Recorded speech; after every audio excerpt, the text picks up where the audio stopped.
Hello, YouTube. Here I am with Timber. I found out I have 45 more days to wait before I can move. So we are here at my mom's still.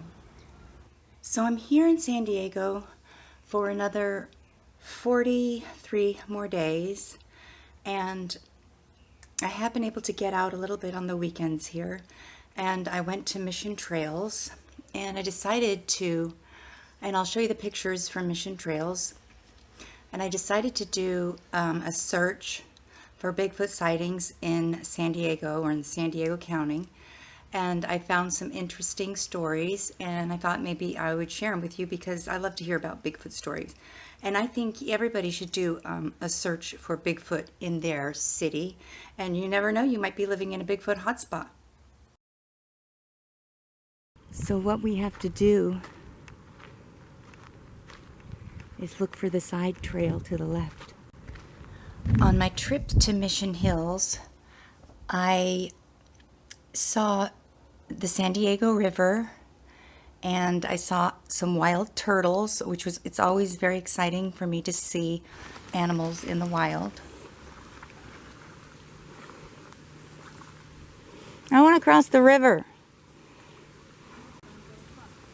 I also saw an assortment of strange rocks, including this rock, and these rocks that are up on the hill as you're driving down the 52 that look strangely, some of them look a lot like faces. I was trying to get to this place that I remembered from a long time ago that I used to go, and I just remember I had to cross the river. But we went to the archaeological, site of this dam, the Mission Creek, the San Diego River Dam, and apparently it was there before the Spaniards, I guess, or whoever arrived, and the Cuyamaca had made already a dam here, and I guess that said the rocks were sort of already made like in a dam, and then they built on the top of it, around it.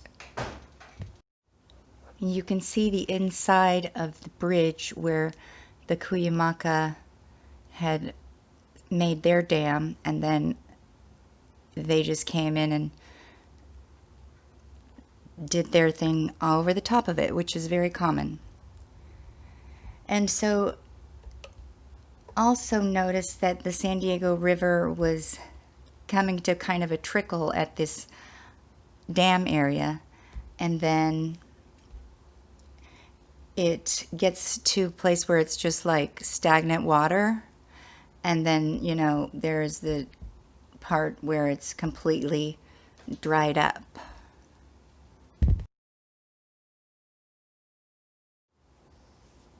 There was some vandalism on the rocks, and it looks like somebody tried to cover up the vandalism. And then there were a few signs of an underground. In this picture, I just wanted to show there's this white, transparent mist of some kind. It could just be lighting, but it's right next to this rock formation, and then it's not in the next picture, which is almost the same. So I thought that was interesting.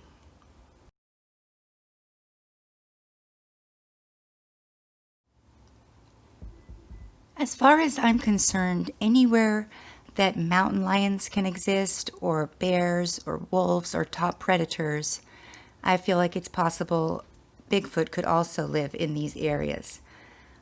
But in my search, I didn't find any sightings of Bigfoot in the Mission Trails.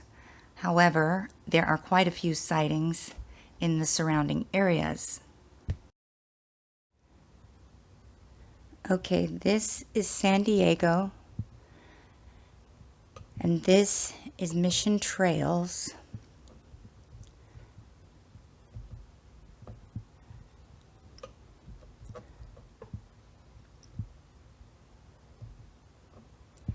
I haven't heard of any sightings in Mission Trails, but I have heard of sightings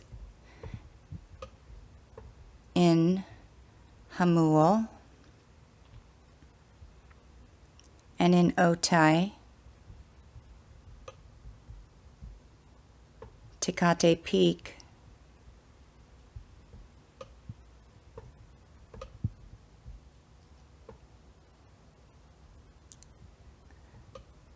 Alpine, which is somewhere around here.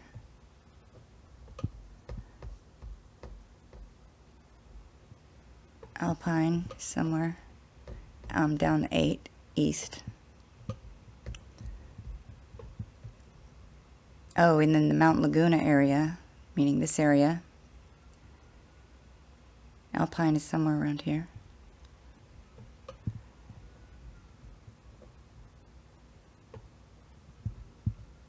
Ramona,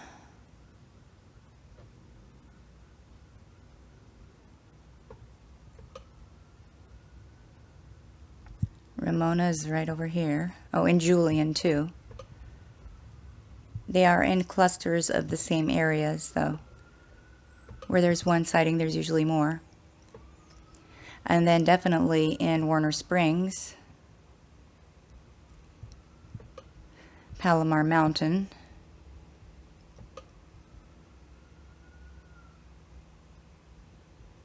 I think that there have been some sightings in Fallbrook.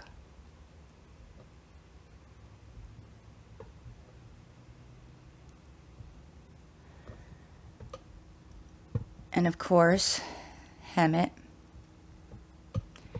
and Tequit's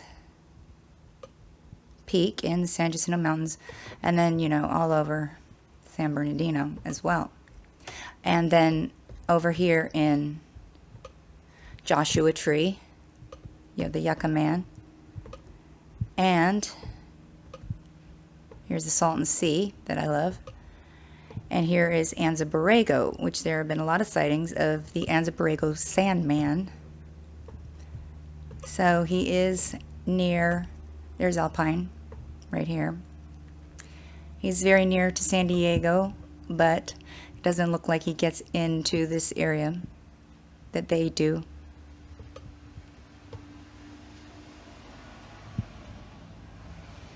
Okay, this is a really great website called BigfootEncounters.com. And they talk a lot about the Southern California Bigfoot sightings. And I thought maybe I'd share some of these stories with you. It says this rugged canyon, they're talking about the wild giants of Big Rock Canyon. This rugged canyon on the San Gabriel Mountains, north side of Bluff Creek South, is believed to be the home base of the Southern California Sasquatches in the San Gabriels and Antelope Valley. These creatures are rumored to exist in Southern California backcountry for many years. During Spanish colonial times, Indians told Spanish padres of the hairy giants who supposedly lived near certain dry arroyos. And in 1876, white hunters spotted an ape-like beast roaming the mountains near Warner's Ranch, which is now known better as Warner Springs area in the San Diego County, backcountry, California. Southern California's real Sasquatch epidemic hit in the mid-60s. In 1966, reporters told of a girl pawed by a 7-foot-tall, slime-covered beast in the Little Creek Wash north of Fontana, California. 2 weeks earlier, 2 boys in the wash had seen an ape in the tree. And in Quartz Hill on the west end of Antelope Valley, 2 young men told Los Angeles sheriff's deputies they had seen a giant, dark biped silhouetted against the sky on a hill. This is another story from Bigfoot Encounters, and it's from Julian, California, San Diego County. In February 1981, I happened to be at the right place at the right time to meet a young Indian who talked openly of his interest in Bigfoot and said he had seen him on the reservation and knew the location of the caves where he lived and hid, and that he would take me there. He guided me up a fearfully storm-wrecked road. My ancient van was not designed for such, nor my senior years to cope, but once we started, there was no turning back. Disaster seemed certain, but I would die trying. We reached a small flat. Park here, my escort said. Now we hiked down a canyon. He hiked ahead rapidly. I eventually caught up with him, napping under a bush. Below him, a stream followed a darkened canyon around a bend. I had parked in bright sunshine, and in less than a mile, we had descended into sunless gloom. The caves are over there, but I am not about to go there. Until my guide refused to enter a taboo area, I had not really believed his story. I knew that money or incentive on earth, no incentive on earth will induce an Indian to enter taboo ground. Okay, now we wait. Have a seat, I said to him. What are we waiting for? He said. To watch, to see. He comes out at this time and walks around. He drinks from those old rock troughs, and I showed you the road. Sometimes he hangs out by that wrecked house where the road loop starts.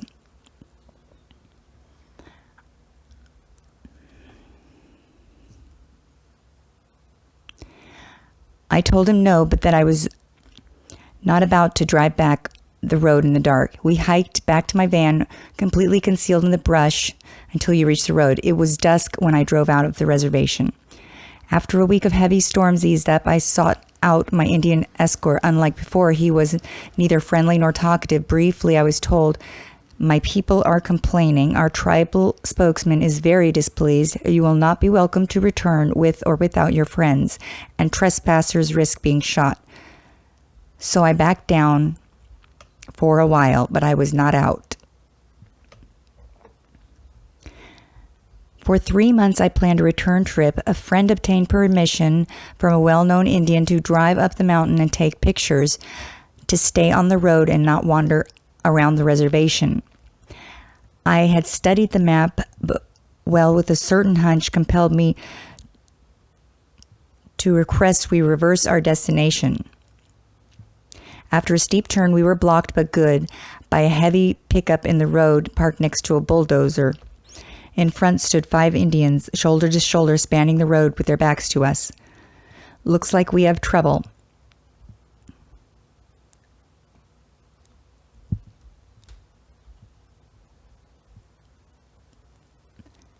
Well, basically, this is where it ends. I guess she never did see one, but obviously they are protecting the Bigfoot, which I don't disapprove of.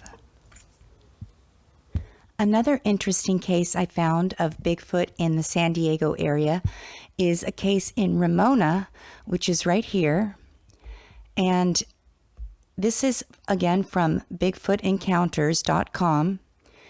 And it says, in San Diego County in Ramona, California, a Ramona man found what looks to be a large Bigfoot print. And it's a giant fossilized footprint that suggests that the Yeti could have lived in the mountains nearby. It says, it's one heck of a climb to see the footprint, more than 1,000 feet up a rugged mountain in the Cleveland National Forest. And he goes on to say, I go out of my way to make a slip trail where nobody else has been, and I was actually looking for gold.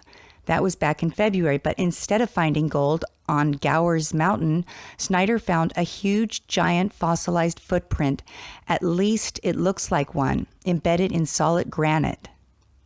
Here's a picture of it right here.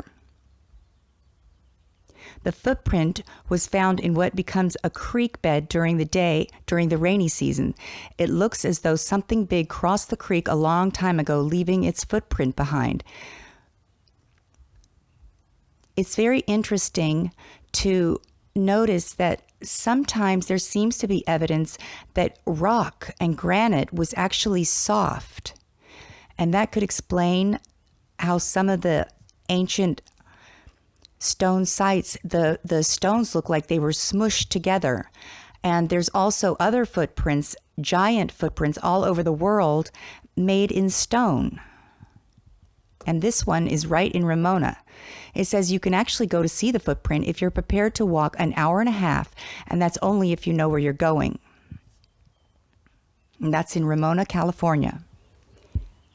I'm just doing a search for Bigfoot sightings in San Diego County, and it says that they found quite a few. There's Warner Springs sightings,